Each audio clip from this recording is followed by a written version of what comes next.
The BBC refused to interrupt a children's movie to allow Boris Johnson's historic speech announcing a Brexit trade deal to be broadcast live, despite the Prime Minister apologising after he thought he had ruined Britain's Christmas Eve plans. The BBC took the decision to carry on playing Cars 3 for young viewers on Christmas Eve as Mr. Johnson made his first speech since sealing a deal with the EU. The trade pact comes on the tail end of months of negotiations between Lord Frost and Michel Barnier. The agreement was struck after both sides agreed on fishing and governance, which had been the main stumbling blocks in talks. Negotiators battled through the night to go over documents before Mr. Johnson announced news of the deal at around 3 p.m. on Christmas Eve. During his live televised press conference, Mr. Johnson apologized, thinking his press conference had cut into the middle of a showing of Cars 3. In fact, BBC One decided not to cut the film short, for Mr. Johnson's speech, and continued to play the movie for viewers.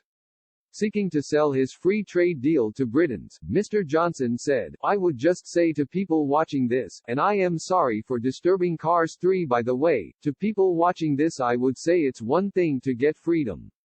Winning freedom is a fantastic thing and this is an important element of what we've done, but it's how we use it, how we make the most of it, that's what's going to matter in the months and years to come.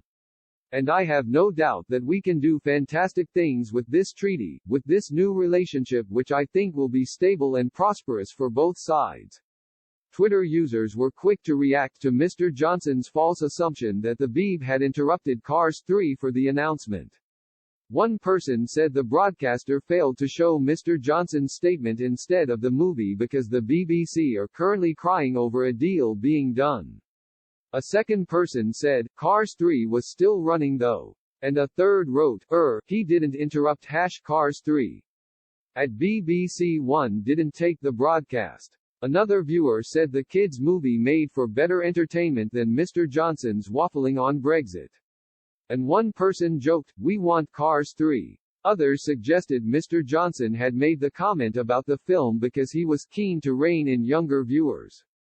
One person quipped, he has to get that in because those are his viewers.